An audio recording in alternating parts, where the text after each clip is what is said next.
When an individual removes more than 2 pieces of candy in a 24-hour period, their hands are both immediately severed at the wrists. I absolutely love when SCPs are written about things that I grew up listening to stories about.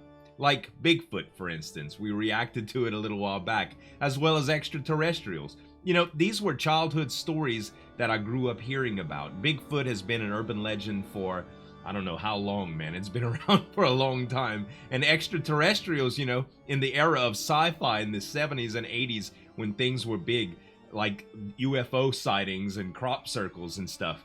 All of these things have been explained in the SCP universe quite elegantly, and it's really, really fascinating to see different viewpoints on those. So today, we're going to be looking at something that's very, very interesting as well, and that's a lot of SCPs that are related to Halloween. See, Halloween has been around for, I don't know how long. All Hallows Eve is an ancient holiday.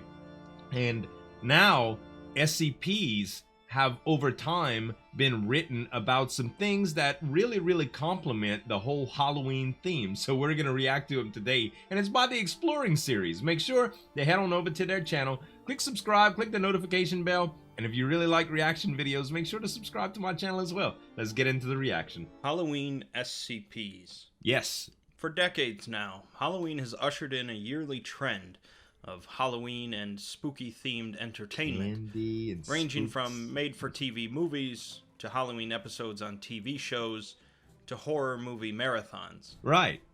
The SCP universe is of course already rife with horror themes, but Halloween is really its own theme, distinct from the broad category of horror. Correct. And the SCP Wiki, of course, has its share of Halloween-related articles. That's what we're here for. There are a large number of tales connected to Halloween, mostly made due to a couple of Halloween contests. Okay. But this video will specifically focus on SCPs that are connected in some way to All Hallows Eve. Perfect.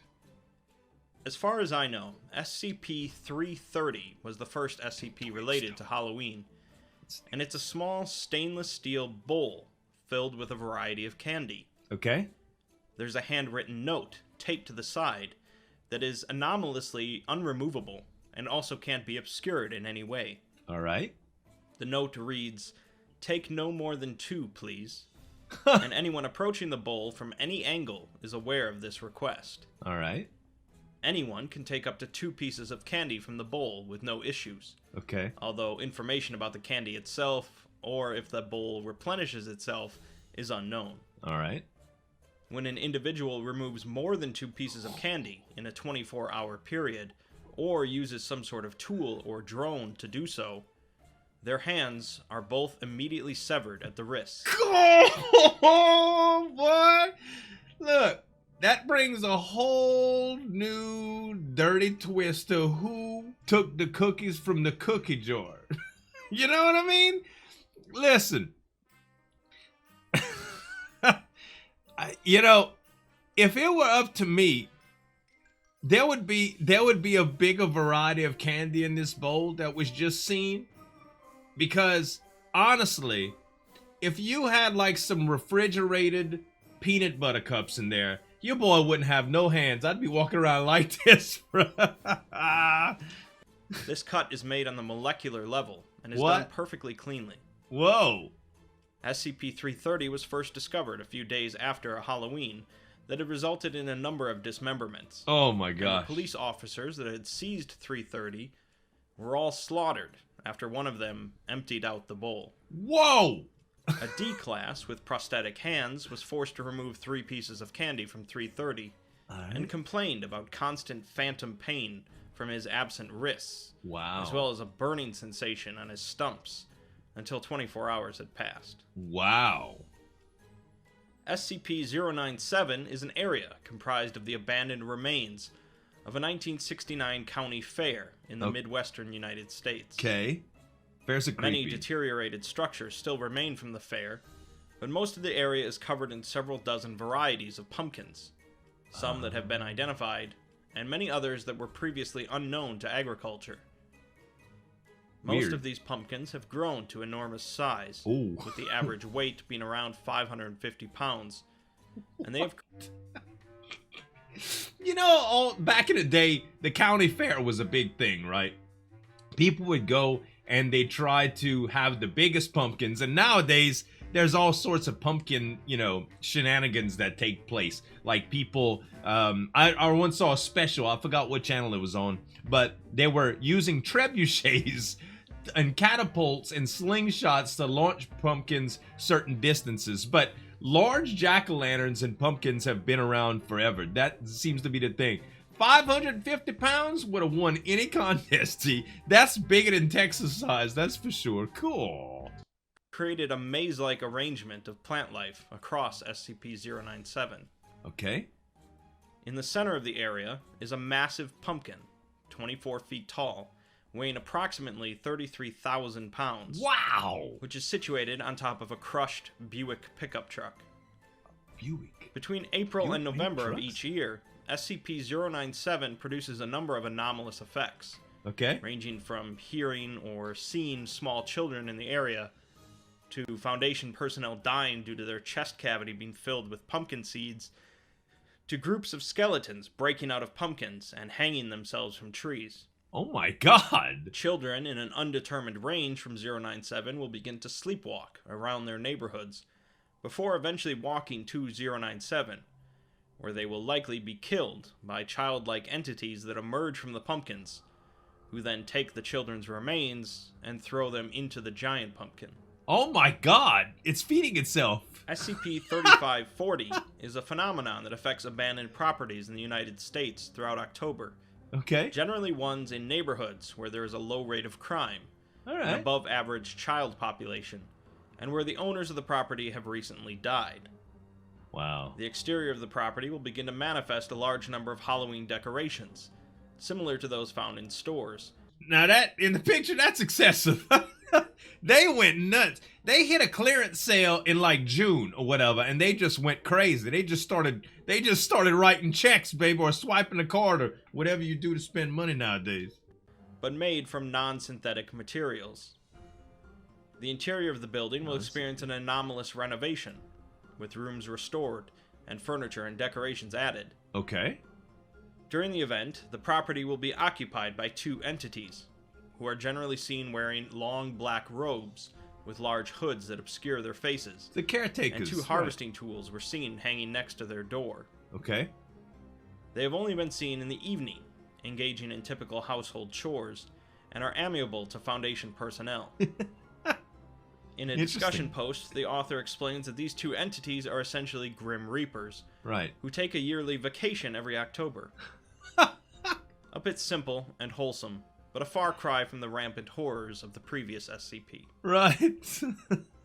SCP-2523 is another phenomenon, okay, this time affecting all seasonal Halloween stores in the US and Canada for a 24-hour period, starting on sunset on October 31st. Interesting. During this time, the interior of all of these stores will join together anomalously, allowing people to enter one store and interact with individuals from all of the other stores. Additionally, each store will be staffed during the period by a number of small creatures, roughly 1 meter in height, possessing a variety of features taken from different animals, as well as disproportionate limbs. These You start to question yourself. You know, there's very, very short little creatures running around, and you can chalk that up to Halloween until you start noticing the extra limbs and be like, wait, that's a little bit too real to be a Halloween costume, you know? That's creepy, man. But look, the stores, if you've ever been in a Halloween decoration store, like, they're usually really cluttered. Like, this picture is a perfect example. They're really, really cluttered, and sometimes there seems to be no end to it, you know? Everything kind of looks the same. There are these round racks with Halloween costumes hanging down. The walls are littered. Like, you can barely see anything but the ceiling, and sometimes the ceiling has big draping Halloween decorations, you know? I remember I worked at Walgreens a long time ago, right? And we had the biggest hanging decorations that would come from the ceiling. It's quite easy to just absolutely surround yourself with everything, even down to some things on the floor like stickers where people can walk, you know, to decorate paths and stuff. It's crazy, man. These creatures will run the stores normally, although they will encourage customers to pay for their purchases using trades rather than money. What? Like goblins? These trades incorporate both various physical goods, including hair, drugs, and children, Oh my. as well as abstract concepts, such as memories, emotions, or years of life. That's creepy. These entities will reluctantly accept money if a customer insists, but objects purchased with trades will exhibit anomalous properties. Okay.